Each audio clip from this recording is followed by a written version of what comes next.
नमस्कार दोस्तों, नए ठेकेदार हैं या ठेकेदार बनना चाहते हैं या ठेकेदारी बिजनेस में आना चाहते हैं या कोई भी बिजनेस करना चाहते हैं तो 3 बातों का ध्यान रखो दोस्तों। ये 3 बातें आपको फर्श से अर्श तक पहुंचा सकती हैं और ये 3 बातों का यदि आप ध्यान नहीं रखते हैं तो फर्श तक अर्श तक गए हुए आदमी को फर्श तक ला सकती हैं। वो 3 बातें कौन कौन सी हैं, आइए मेरा साथ निभाइए इस वीडियो में। ये ऐसी 3 बातें मैं 3-4 टुकड़ों में बताऊंगा।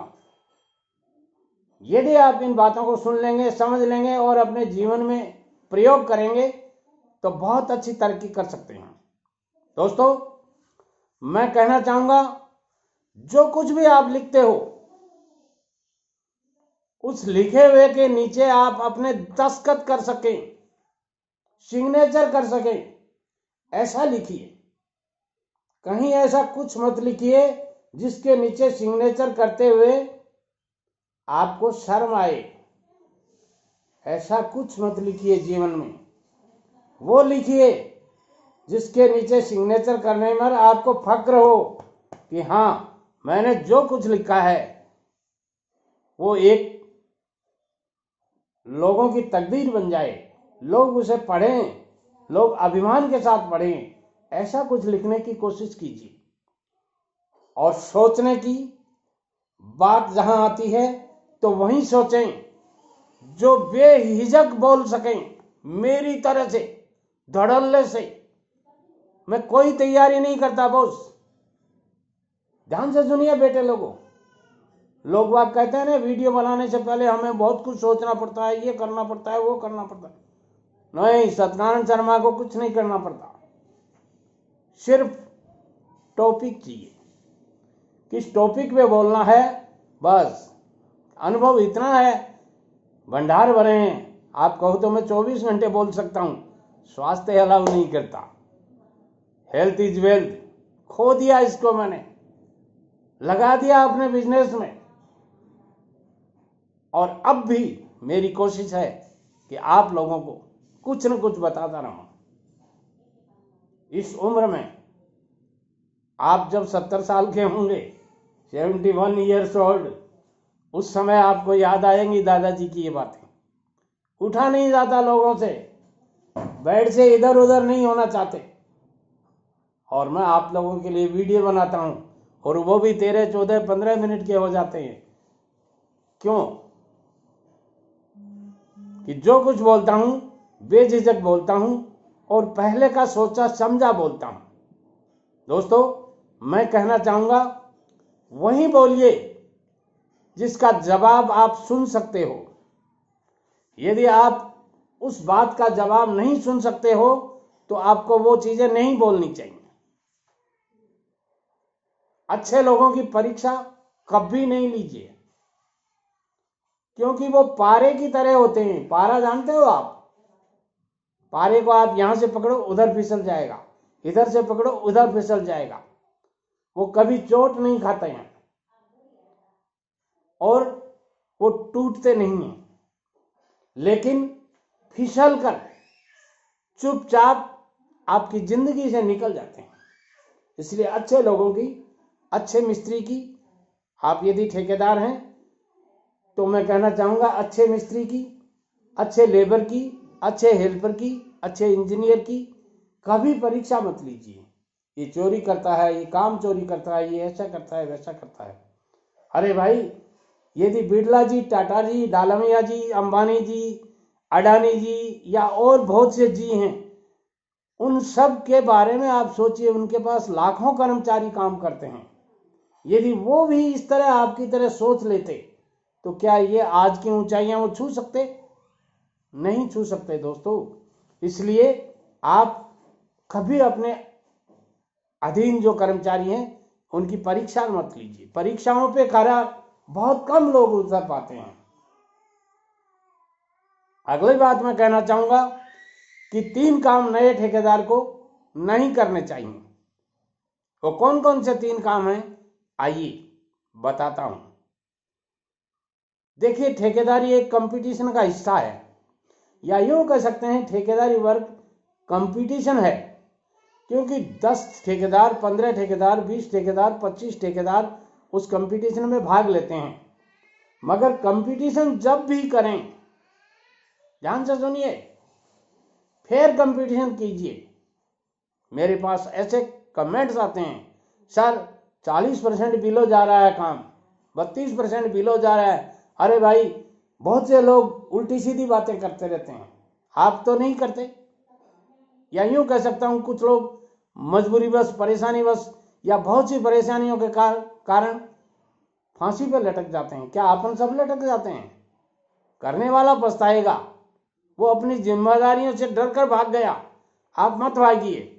आपको अपनी रेट जो पोसाती है, आपके जो नियमानुसार आप उस रेट में काम कर सकते हो, जिस रेट में काम करके आपको तसल्ली मिलती है, सर्टिफिकेशन मिलता है कि हाँ अपन ने इस रेट में 8-10% कमा लिए, वो रेट दीजिए आप। टफ कंपटीशन, ये काम तो मैं लूंगा। अरे भाई, आप क्या लोगे? जिसके पैन में ताकत होगी वो लेगा। और पैन में ताकत कब होती है? जब आपके पास प्रॉफिट बचता है, नहीं तो कोई भी ले लेवे। यदि घाटा खा के ही काम लेना है तो फिर कोई भी ले लेगा। आपकी उसमें क्या खासियत है? काम वो लीजिए जो आप अच्छी रेट में लेकर के भी कर सकते हो और आपके काम आ भी सकता है।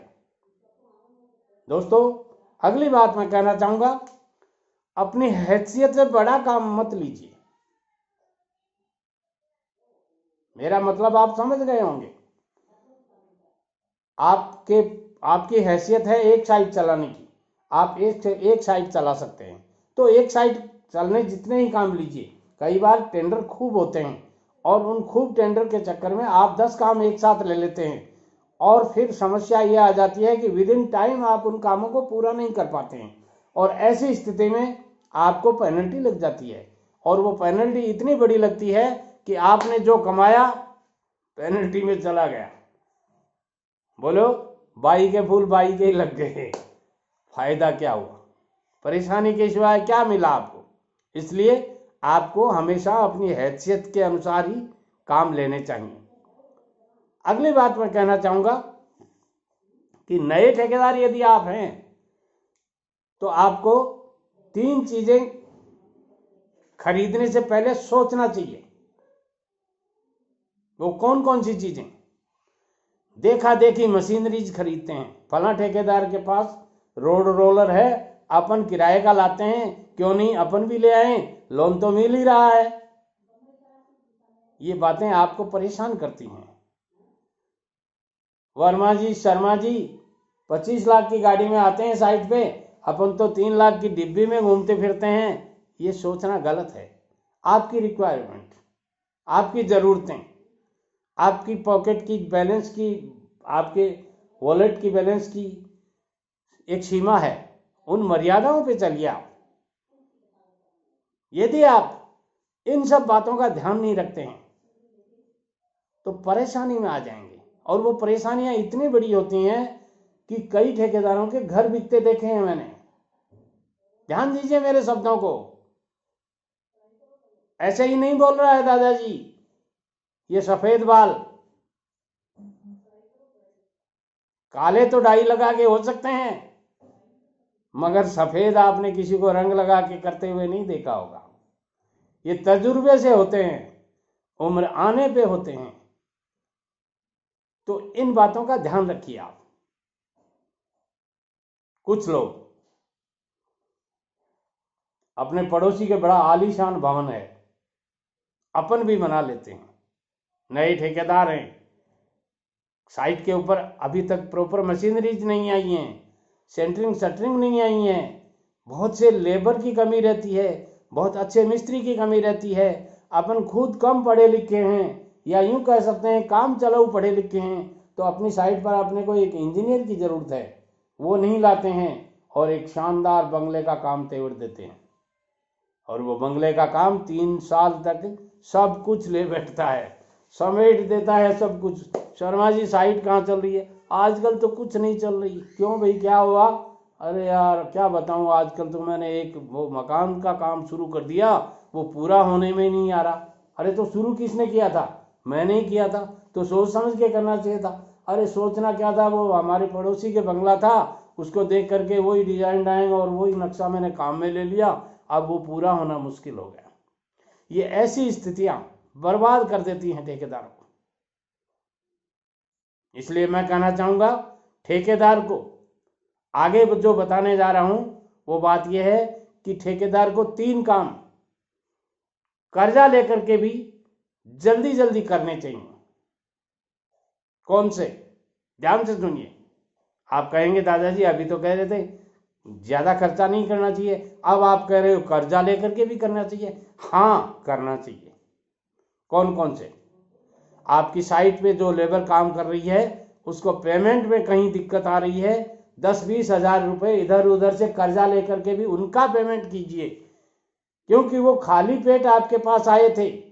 पेट भरने के लिए एक मजदूर को सुबह से शाम तक काम करते करते 8 घंटे मेहनत करता है, तब जाके आप 300-400 रुपये पकड़ाते हो, और उसी को भी आप यदि महीने 2 महीने पेमेंट नहीं करते हो, सोचिए आप उसकी क्या हालत होगी। मैं कहता हूं आपके इंटरेस्ट लग जाए, आप परेशान हो जाएं, मगर लेबर का पेमेंट विद इन टाइम और करेक्ट कीजिए, सही तरीके से कीजिए। लेबर पेमेंट करने के बाद में आपको क्या करना चाहिए? कर्जा लेकर के घर और साइट दोनों की किचन में सामान चाहे आपको उधार ला करके डालना पड़े, जरूर डालिए। उन्हें पता ही नहीं चलना चाहिए कि आपके कर्जा हो रहा है, क्योंकि उन्हें क्या मतलब है इस बात से।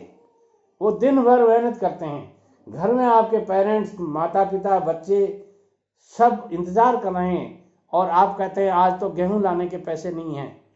ये स्थितियां अच्छी नहीं हैं, एक अच्छे ठेकेदार के लिए ये शोभा नहीं देती।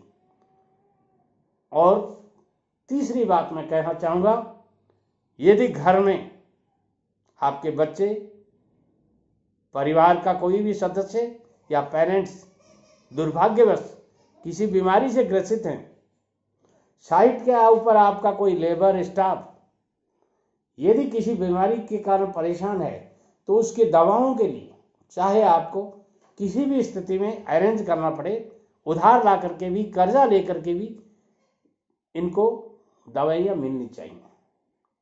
यदि आप ये सारे काम करते हैं तो आप एक सफल ठेकेदार होते हैं, एक अच्छे ठेकेदार होते हैं, और एक देश का भविष्य बनाने वाले ठेकेदार होते हैं।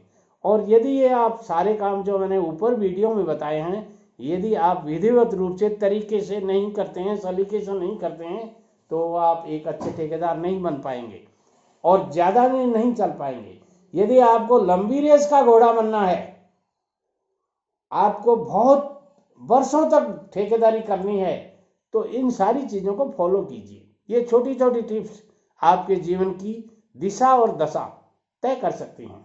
और ये सारी बातें मैं मेरे अनुभव से, प्रैक्टिकल अनुभव से, जो मैंने मेरे बिजनेस में, मेरे जीवन में आज तक की उम्र में जो तजुर्बा मैंने पाया है, उसके बिहाफ पर आपको दे रहा हूं। माने न माने, खांड खा करके माने, खीर खा करके माने, या झक मार कर माने, माननी तो जरूर पड़ेगी आपको इन बातों को, क्योंकि मुझे माननी पड़ी थी, मेरे दादाजी पिताजी को माननी पड़ी थी, और उन्हीं की कही हुई बातें मैं आपको बता रहा हूं। इसलिए एक दिन आपको इन बातों को माननी पड़ेगी। वीडियो पसंद आता है लाइक, शेयर और कमेंट जरूर कीजिए। और यदि आप अभी इस चैनल पर नए हैं तो फॉर योर ब्राइट फ्यूचर एक निवेदन करना चाहूँगा, सब्सक्राइब कर लीजिए चैनल को। नमस्कार।